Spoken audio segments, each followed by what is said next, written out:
He says tonight you're going to witness greatness. I wonder what they think now, because man, he started fighting on the biggest stages. I mean, that's why he's the king. That's why he's here, and that's why we're still. Undisputed super middleweight champion of the world, presentando a Saúl Canelo Alvarez.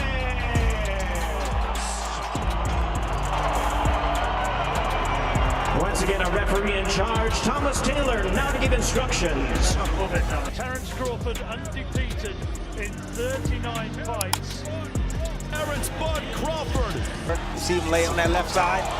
Punching between punches and a flush. With another look at it right here. Terence following him out. Fundamentally. Pressure coming out. All that centering on the relationship of training. Right. Canelo will have to cut off the ring. He takes the left hand and then comes in and shoved around The punches. Free up your hands. Setting traps for him. That was the signature punch of that second round. Round 3. Canelo, what he's trying to stick out there, and also The right hand. Change the trajectory on it. Right hook, uppercut, sends him back. Another left hand and a knockdown score. After a whirlwind of rumors, drama, and even speculation about cancellation, the highly anticipated showdown between Canelo Alvarez and Terence Crawford is officially back on for September in Las Vegas. But did Canelo deliberately price himself out of the fight? Does Crawford have a shot at moving up 2 weight classes? And what do boxing legends like Tim Bradley think about this mega bout? Let's break it all down. Before we dive in, take a moment to like this video and subscribe. 98% of you watch without subscribing, and it really helps a lot. All set? Great, let's jump into it. If you thought Canelo vs Crawford was a done deal, you're not alone. Honestly, who could blame you? This one-stream match quickly turned into a disaster, sending shockwaves through the boxing world. It all started with a bombshell leak. Reports from Turkey Alalshik's media network revealed that the 2-pound 4-pound kings had agreed in principle to face off in September, headlining a massive event at Allegiant Stadium in Las Vegas. The internet went wild. Fans were hyped. Crawford, fresh off his dominant performance at 154, was ready to make history at 168. And Canelo? He seemed all in, until he wasn't. Just 48 hours after the announcement, the entire deal mysteriously fell apart. New headlines suggested the talks had crumbled with no clear reason why. One day it was on, the next it was off. No press releases, no updates, just silence from Canelo's camp, who apparently stopped responding to Alalshik's team altogether. Rumors quickly circulated that Canelo had purposely cooled off, leaving Saudi investors in the lurch and the boxing world on edge. Some insiders hinted the breakdown wasn't about the contracts, it was about the cash. While many boxing purists debated weight differences and potential legacy risks, those in the know pointed to one glaring issue: the reported $150 million Canelo was demanding to fight Crawford. Yes, $150 million for a single night in the ring. Even for a superstar like Canelo, that's an astronomical sum. Many started wondering if this was really about legacy or something else. Was Canelo pricing himself out strategically, hoping the Saudis would back off, saving him from a risky fight against a smaller, quicker technician like Crawford? Then, just as quickly as it had fallen apart, the fight was resurrected from the ashes. Turkey, Alalshik wasn't about to let the biggest fight of 2025 slip away. By late Thursday night, news broke that Canelo had officially signed a 4-fight mega deal with Riyadh Season, with Crawford now headlining the marquee slot in September. Crisis averted, or just postponed? Regardless, the super fight was back on the table.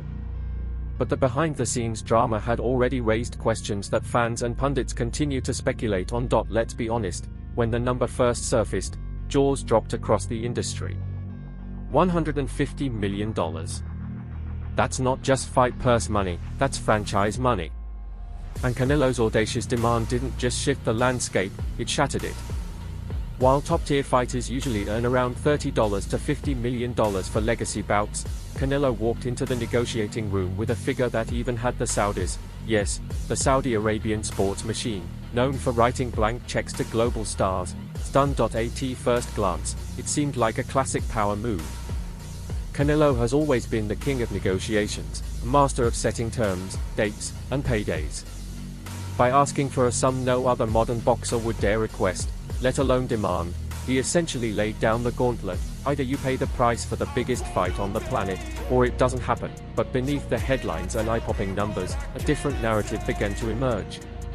Some insiders close to the talk suggested this wasn't just about value, it was about doubt. Sources claimed Canelo's team was hesitant about facing Crawford from the start, worried not only about the weight difference, but also about the optics. Crawford is undefeated, strategic, and known for making bigger opponents look foolish with his surgical precision. Was Canelo trying to back out without saying it outright? Sources close to the negotiations say even Saudi investors were taken aback by the initial demand, not because they couldn't afford it, but because they weren't sure if Canelo actually wanted the fight. In the rumor mills, a theory began to spread: the $150 million wasn't just a money grab, it was a strategic stall, a public poker face. If the Saudis walked away, Canelo could claim, "I asked, they said no." And if they agreed, he'd cash in on the biggest payday of his life while still keeping his title. In the end, Turki Al-Sheikh wasn't fazed. The oil-rich mogul approved the deal, locking Canelo into a 4-fight schedule through 2026 and making the Crawford showdown the centerpiece. The money was too massive to pass up. The fight evolved from a mere boxing match to a global event. And Canelo, whether by design or pure gamble, walked away with everything: control, cash, and headlines. But that $150 million figure still hangs in the air like an unresolved question. Was it the price of greatness or the cost of hesitation? If greatness is forged in fire, then Terence Crawford is walking straight into the flames. Already a 3-division world champion and the former undisputed king at 147 pounds, Terence Crawford has never been one to shy away from risk. But this latest challenge, leaping not 1, but 2 full weight classes to face the powerhouse Canelo Alvarez, isn't just bold, it's borderline insane. Moving from 154 pounds to 168 pounds, Crawford is attempting something that very few elite fighters in modern history have even dared to try. This jump isn't just about testing your chin, it's about testing your bones, your lungs, your reflexes, and your entire fight IQ. At 168, the punches come heavier, the shots land deeper, and the margin for error is practically non-existent. Boxing history is filled with cautionary tales of smaller fighters climbing too high, too fast. Take Amir Khan, once known for his blistering speed, who was annihilated by Canelo in 2016, reminding us that speed alone doesn't carry you through the heavier weight classes. Kell Brook dared to face Gennady Golovkin and paid the price with a shattered eye socket, an injury that curtailed his career. Mikey Garcia, after moving up in weight, tried to outbox Errol Spence Jr., only to be dominated and exposed. Yet here stands Crawford, daring to defy them all. His fans call it legacy chasing, critics call it hubris. But everyone agrees on one thing: the danger is real. Bud may be slick, smart, and surgical, but he's stepping into a division where one clean punch could end everything. And Canelo? He's not just a bigger man, he's a natural-born bull who's been living in this weight class for years, absorbing and dishing out punishment like a man born for war. This isn't just another fight, it's an audacious gamble. Crawford's betting everything on his timing, ring IQ, and a belief that greatness lies just 14 pounds north of where he's ever dared to go. If there's anyone who understands the consequences of mismatched strategy, it's Tim Bradley, former world champion, Hall of Famer, and one of the sport's most respected analysts. When it comes to Crawford versus Canelo, Bradley isn't holding back. He's sounding the alarm. Bradley, who's watched Crawford's career from the beginning, is both impressed and concerned, particularly about one habit Crawford can't seem to shake: his love of trading shots. But thrives on danger. He switches stances, baits opponents, and then tears them apart in exchanges. It's thrilling to watch, but against a man like Canelo, he can't afford to trade punches. And that's what scares me about this fight, Bradley told FightNight in a recent interview. You don't need to be trading shots with that bull. I know you're strong, but Canelo is naturally strong, and he's been at this weight class for a very long time. He's acclimatized. You're not. That quote hit like a warning shot across boxing's glossy surface. Bradley isn't questioning Crawford's heart, he's questioning whether that heart might get him knocked out cold if it beats too fast in the pocket. He pointed out that Crawford's style, dynamic, adaptable, but often driven by bravado, might be his downfall against a methodical powerhouse like Canelo.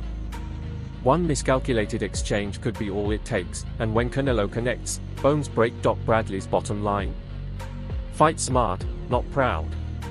Crawford has to resist the temptation to prove he can withstand Canelo's power, because if he doesn't, if he trades fire with fire, he could end up as just another name on the list of brilliant boxers broken by the weight and power of someone too big. The question looms like a dark cloud: will Bud listen, or will history repeat itself in painful highlight reel fashion? While the Crawford fight is the headline, the real story might be buried deeper. Canelo Alvarez isn't just fighting, he's building a boxing empire. His newly signed 4-fight mega deal with Saudi Arabia's Riyadh season isn't just a contract, it's a global tour, a money printing machine, and a strategic chessboard for legacy leverage and control. Here's what we know so far. The first fight in the deal is scheduled for May 2025 in Riyadh, likely against undefeated IBF champion William Skull. On paper, it's a tune-up, but an important step to unify the super middleweight belts before facing Crawford. If he gets past Skull, the September 2025 showdown with Crawford at Allegiant Stadium in Las Vegas will be the main event of this entire project, but Canelo's plans don't stop there. 2 more fights are locked in for 2026, both set in Saudi Arabia's glitzy new fight capitals, one in February, the other in October. Potential opponents already being floated include Dmitry Bivol, the man who handed Canelo a rare loss in 2022, with rumors of a blockbuster rematch. Then there's rising British star Hamza Shiraz, especially if he performs well on the Bivol-Beterbiev undercard. Chris Eubank Jr., fresh off a 2-fight deal with Turki Al-Sheikh, is also in the mix, with potential for a massive British grudge match with Conor Benn. And let's end the Jake Paul rumors for good: Canelo will not be fighting the YouTube star. That circus act is officially outside the kingdom's golden gates. The rumors were fun, but with that 4-fight deal inked, it's clear Canelo is staying in serious territory. Sorry, YouTube. The big names are back in the ring. This isn't just an extension of Canelo's career, it's a rewrite. He's securing legacy fights, massive paydays, and global attention, all while controlling the narrative. He's not just boxing in 2025 and 2026, he's shaping the future of the sport. When legends can't agree, that's when you know something monumental is about to unfold.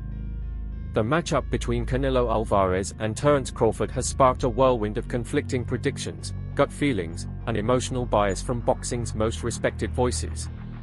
It's no longer just a fight, it's a full-on boxing debate for the ages. Mike Tyson, the embodiment of raw power, didn't mince words: Canelo's too strong. Crawford's great, but size matters in boxing. That one line echoes decades of combat truth: you can't train mass. And Tyson knows that better than anyone. Then there's Shakur Stevenson, the new school technician who's seen Bud up close, but is too smart. He figures guys out when others panic sets in when IQ is compared to Shakur's. This isn't just about weight, it's about levels. Crawford sees himself as a chess player, while others are just moving checkers. Enter Teddy Atlas, the strategist who doesn't just watch fights, he dissects them. His warning is blunt and clinical: Canelo's too big. He predicts this ends like Brook versus Golovkin, a brilliant fighter in the wrong weight class. Atlas is painting a familiar nightmare: the skilled technician crumbling under the pressure of a bigger, stronger opponent. But Andre Ward, a legend who knows a thing or two about fighting bigger guys and winning, sees another layer: Crawford's movement and ability to adjust mid-fight. That's the real problem for Canelo. And then there's Roy Jones Jr., whose career redefined the boundaries of weight jumps and knockout power. His take is measured but harsh: Canelo's patience and power will eventually break Bud down. These are Hall of Famers, champions, and strategists, and none of them agree. And that's what makes this so captivating. When even the experts argue, whether at the bar, the gym, or in the studio, you know this isn't just hype. This is a clash of styles, stories, and legacies so compelling that not even the most decorated minds in the sport can predict what's coming.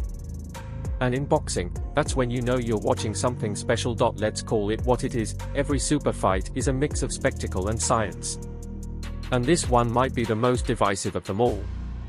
On paper, it's a dream: two generational talents, pound-for-pound elites, clashing in a stadium under the bright Vegas lights. But beneath the surface lies a more brutal question: is this a fair fight, or is Bud being thrown to the wolves? The cynics call it a mismatch. They see a natural 147-pounder stepping into the ring with a battle-hardened 168-pound predator, chasing greatness but facing a payday that might come at the cost of his health. The skeptics whisper that this fight feels like a setup, a beautiful storyline wrapped around a physical mismatch. And for what? Legacy? Or a check too big to resist?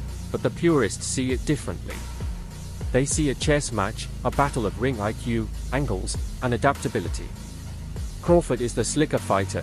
He has better footwork, a deeper toolbox, and a chip on his shoulder the size of Omaha. His fans believe this isn't suicide, it's history in the making. Still, you can't ignore the elephant in the room. Canelo isn't just strong, he's battle-tested at this weight. He's absorbed punches from light heavyweights and barely blinked.